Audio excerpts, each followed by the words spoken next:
Hey, what's up? It's JANG here from the unofficial LEGO Hero Factory Mocks blog and Bionicle Untold. Here I'm going to be looking at Breez 2.0 in the late 2010, early 2011 Hero Factory releases. This is from the second major series of releases that they've done.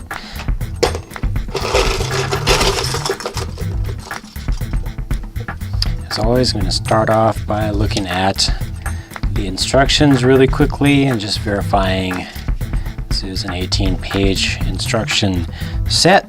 So they've got the same basic construction as all of the heroes and same colors as the original Breez, the same basic colors, just a completely different construction now.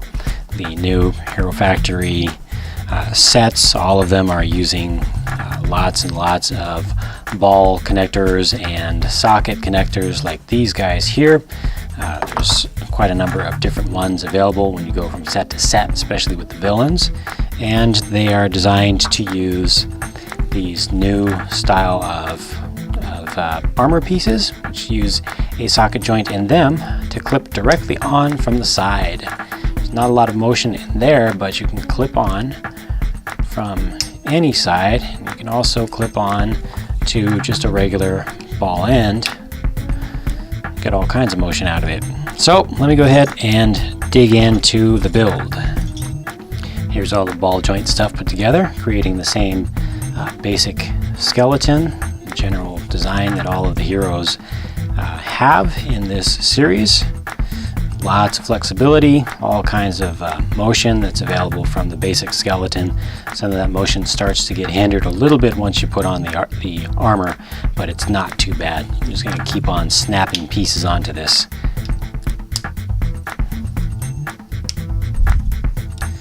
Then when I get to the body, all the bodies for the heroes are constructed the same way. At least the armor is the main base piece. In this case, it's the slightly updated dark pearl gray for Breez, and then she has the chest plate that goes on top of that, plugs in with two small pins, and then of course can't have a hero without a hero core. These are not compatible with the original hero cores. They look very similar, based on the same design. They don't fit together the same way.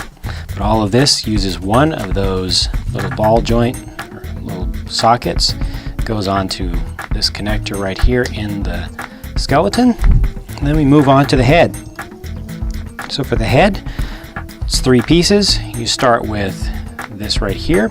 It's the same mold that's used for all of the heroes, but this one is just molded in red.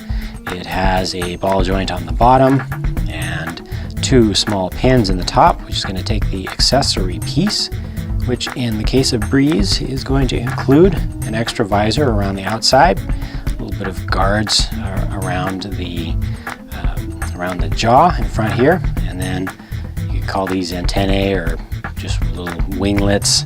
It's pretty much just put on there for the design. And then finally, the skull cap, kind of the helmet piece, goes on top of that. There you go. And then the head's gonna fit directly on top. Finally, for weapons, similar to Breez 1.0, Breez 2.0 has dual weapons, you dual wields, and they are just connected in the backs of her hands, like so. And these can be flicked off at great speeds and then become mechanical, call them boomerangs, or they can also be used in hand-to-hand combat directly up in close range. And there we go. This is Breez 2.0. Really easy to put these characters together with the preponderance of ball and socket joints.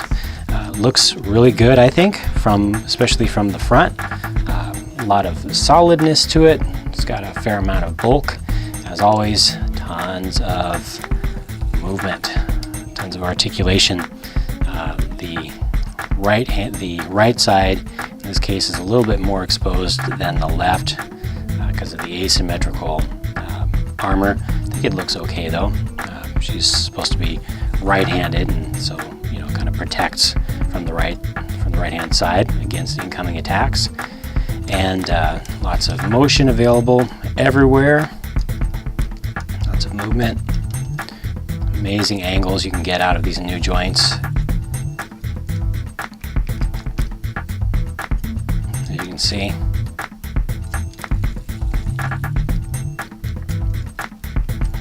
The armor leaves plenty of space to move things. You can move the head.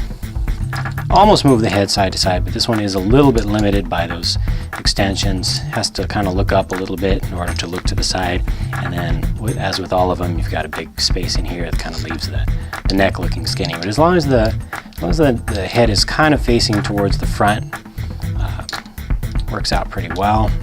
Looks pretty good. As with all of the heroes, just don't turn them around. Not so good from the back, not so good at all. All open and hollow and blah blah blah. Just not fun to look at. But in general, that's it. That is Breez 2.0. I think it's a good looking character, not so much feminine looking, particularly compared to the previous one. I thought that the original Breez 1.0, if you will, had an arguably feminine looking head and face.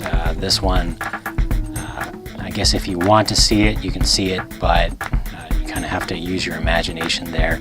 That could easily be called a male figure. It would have been nice if they differentiated it just a little bit more than that, but definitely a tough character, has the same amount of bulk as the other figures in the line, has the 5-fingered or 4 fingers and a thumb, newer hands, and pretty good looking overall. Good addition to the line. And finally, if you look on the canister, if you combine Breez 2.0 with Stormer 2.0, you get a combiner hero, sort of a Titan hero, a larger one with the combined power from both.